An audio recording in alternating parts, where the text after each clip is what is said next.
Welcome to this entertainment, where entertainment is in the name, but the videos don't actually provide any.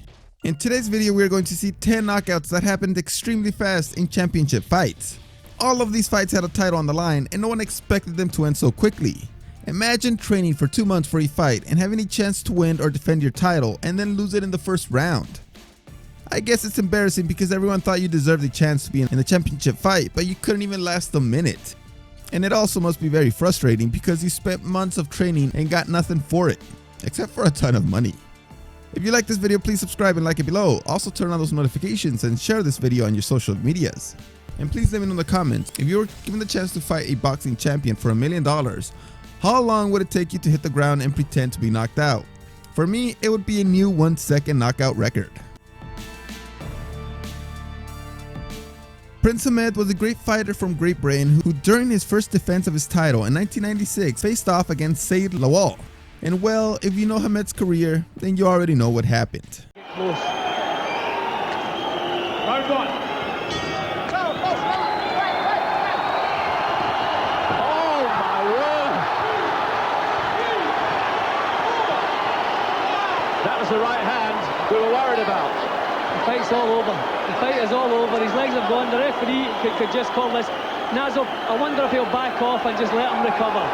Because this fight should be stopped. That young fellow's legs are completely gone. If this fight is not finished in the first round, it's because Nat doesn't want to. Yep, it's all over. All over. Prince Ahmed won the fight in just 35 seconds. And at the time, Lawal only had one loss. So it wasn't something really easy for Prince to have achieved. The cameraman didn't even have a chance to focus on the fight before Lawal was already on the ground.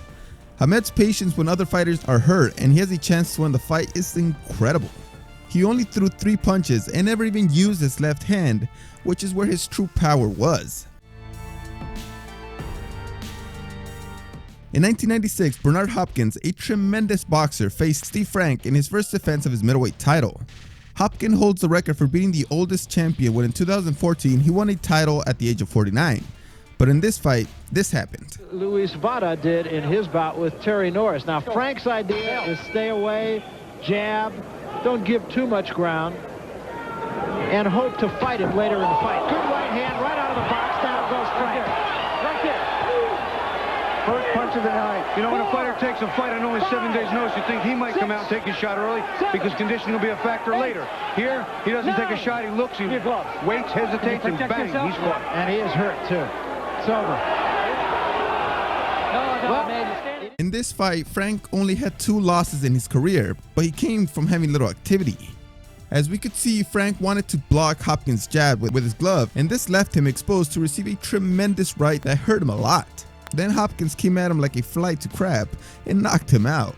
He managed to get back up, but the referee was no longer confident and letting him continue. The fight only lasted 24 seconds. In another middleweight fight, champion Gerald McClellan was making his first defense of his title in 1993.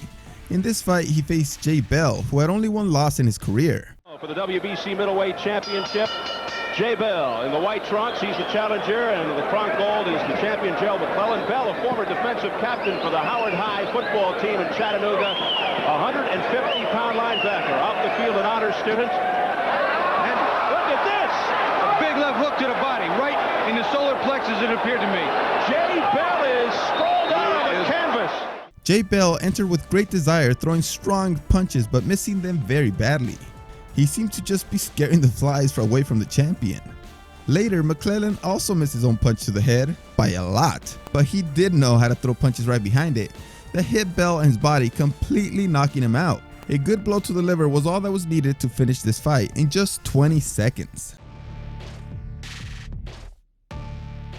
Now we get to one of the most recent and famous fights, and that was when Conor McGregor, the interim champion, faced the legitimate champion Jose Aldo. Aldo came from winning 18 consecutive fights and had only lost once in his career. Conor had also won many fights and had only lost 2 times, but his dramatic victories and his giant mouth made him famous in the UFC, and we got to this point. Here we go! Green trunks for the southpaw, the notorious Conor McGregor. Black trunks for the champion, Jose Aldo Jr. Conor relaxed and smiling. Oh! Disruptive! Yeah! Conor's tremendous left hand is incredible. When he threw the first left-hander, McGregor missed, but when Aldo wanted to get in fast after that, Conor surprised him with a short left punch. Aldo missed his punch completely when he was trying to come in and completely lowered his right hand, leaving Conor the opening to knock him out in just 13 seconds. Although this fight was very much one-sided, Aldo deserved a rematch because of his great record in the UFC, but they never gave it to him. The fight between champion Cain Velasquez and challenger Junior Dos Santos had a lot of hype because it would be the first fight broadcast by Fox in the United States for free. All the preliminary fights would be broadcast on Fox Sports. So much anticipation for this fight to have this happen. It had a punch kind of like a windmill, which instead of blocking, Velasquez wanted to evade. But he was not fast enough and he was knocked down to the ground pretty badly hurt. Dos Santos ended the fight with all hammer blows. Before she was destroyed by Holly Holm and Amanda Nunes, Ronda Rousey was demolishing the bantamweight women's division. Although she had a ton of quick finishes in the first round, the fastest was when she faced Kat Zingano in 2015. In just 14 seconds, Rousey won the fight with a straight armbar. Poor Zingano wanted to enter with a knee that did nothing, so she didn't even try to jump. And of course, the judo expert Rousey took her to the ground very easily. Rousey tried to choke her out, but when she couldn't, she focused on Zingano's arm, which was in a very bad position, so she put her in an armbar and Zingano had to tap out. In 1990, Chris Eubank, the international middleweight champion, faced Reginaldo Dos Santos in the United Kingdom. This was not a very competitive fight because Dos Santos came from losing 2 consecutive fights, but they gave him the opportunity to try and upset Eubank. He's out of the ring, struts out of his corner.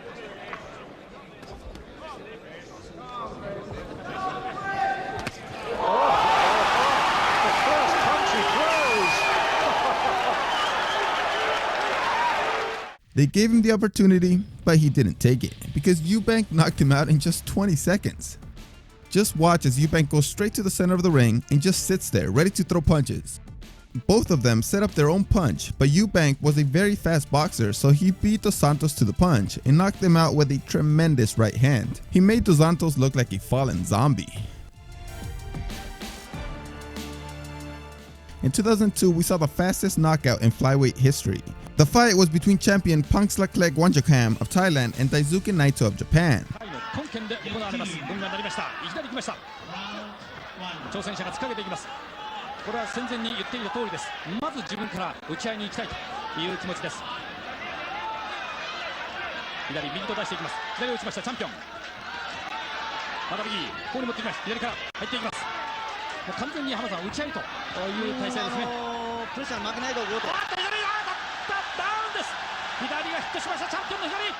We see the challenger Naito enter with a lot of movement and a lot of desire, and they both throw punches with no regard, until the challenger misses the right hand and leaves himself exposed to receiving the champion's left punch, knocking him out.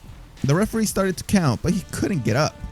Wanjakam was champion until 2007 when he faced Naito again, and this time he lost by unanimous decision. This fight held the record for the fastest knockout in a championship fight in boxing until the number 1 on this list beat it. Daniel Jimenez was the champion when he faced Harold Geyer. The champion had 3 losses on his record, while Geyer was undefeated. Jimenez, nennt sie auch gerne die Cobra. Und der möchte Harry Geyer in die Giftzähne ziehen.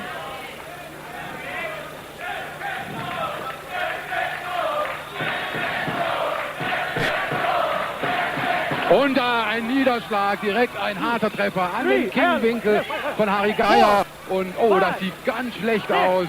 Harry Geyer, er kommt nicht mehr auf die Beine. Ich glaube, der Kampf ist aus. Er fällt wieder um, der Kampf. The challenger started the fight trying to establish the jab, while the champion was just dodging, until he decided to throw a very weird punch. Almost like he leaped forward by pushing his punch instead of throwing it. But that was enough to knock out Geyer in just 17 seconds.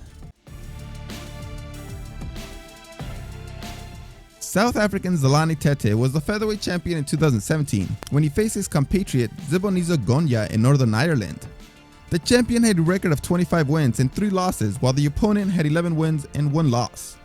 And as I told you earlier, this fight has the new record for the championship fight that ended the fastest in history in just 11 seconds. I think very much so, John. He's an avoided man indeed. Oh, and that's the reason why. Goodness me, first punch of the fight, and it's all over. He's knocked him unconscious. Apparently, the challenger Gonyad thought that the punch was going to the body and therefore completely dropped his hands to try to cover up. If you pay attention to the champion's punch, it's extremely good because he first lowers his body and his hand and then he puts it upstairs and knocks him out. The referee started the count, but he was already completely knocked out. That was such a perfect feint by the champion. Many of these boxers started to become famous after these quick knockouts, so this is a very good way to grow fast in a combat sport. And the losers, well, they also made history, so they were somewhat famous too, but for the wrong reasons. Thanks for watching this video. See you next time.